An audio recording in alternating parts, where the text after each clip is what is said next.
अस्सलाम वालेकुम। मेरा नाम डॉक्टर उमैर गुल है। मैं कंसल्टेंट मेडिकल फिजिशियन हूं और आज की इस अहम वीडियो में मैं उन दोस्तों का, उन पेशेंट्स के एक ज़रूरी सवाल का जवाब दूंगा जो मेरे से अक्सर पूछते हैं कि सर वॉक जो है वो कब करनी चाहिए।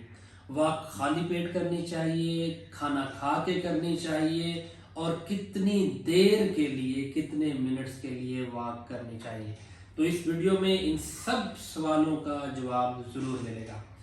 तो वॉक के हवाले से आप याद रखें कि वॉक करने का टाइम हमेशा बेहतरीन टाइम जो है वो या सुबह का टाइम होता है या शाम का टाइम होता है। और वॉक करने के लिए जो ज़रूरी चीज़ है वो ये है कि आपको खाली पेट होना चाहिए। अब टाइम की प्रेफरेंस वो आपकी अपनी मर्जी की हो सकती है। अगर आपको सुबह टाइम मिलता है तो बहुत अच्छी बात है, आप सुबह उठें, निहार मुंह आप वॉक करें।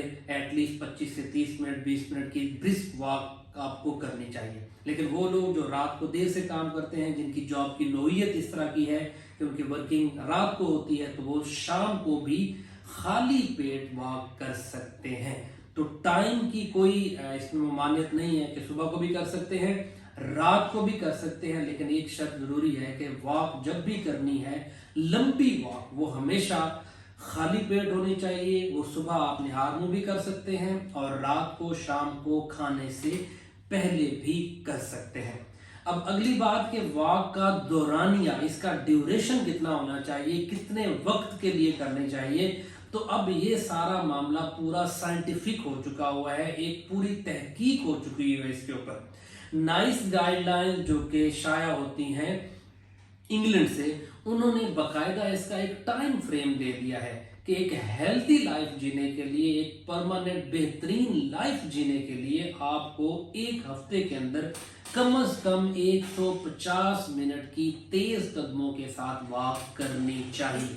अब इसमें वो ये कहते हैं कि आप इस 150 मिनट को एक हफ्ते में भी डिवाइड कर सकते हैं और कम से कम 5 दिन तो आपने लाजमी वॉक करनी है। और इस 5 दिनों का टोटल ड्यूरेशन जो वॉक का है वो 150 मिनट तक अगर आप वॉक कर रहे हैं तो ये आपके लिए बहुत ज्यादा हेल्दी है।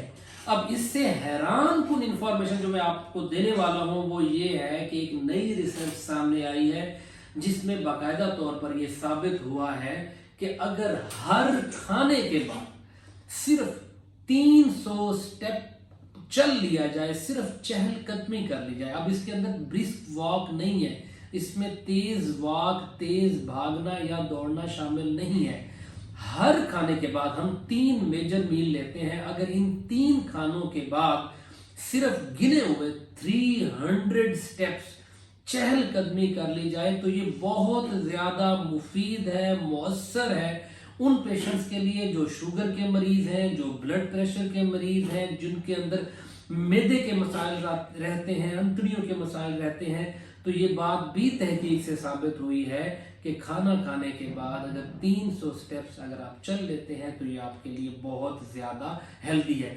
ये ज़रूरी वजाहत है उन लोगों के लिए जो समझते हैं कि खाने के बाद बिल्कुल चलना मना है, बिल्कुल नहीं चलना चाहिए, खाली पेट चलना चाहिए। तो ये बात अब प्रूवन है कि खाना खाने के बाद आप एटलीस्ट 300 कदम स्टेप वॉक कर ले तो ये आपके लिए बहुत ज़्यादा मुफीद होगा। तो उम्मीद है वॉक कब करनी चाहिए, कितने टाइम के लिए करनी चाहिए, खाने के बाद कितने स्टेप करने चाहिए वॉक के, इसका जवाब आपको मिल गया होगा। और बहुत सारी वीडियोस लेके इंशाल्लाह आपके लिए हाजिर होगा। तब तक दुआ में याद रखिएगा। अल्लाह हाफिज़।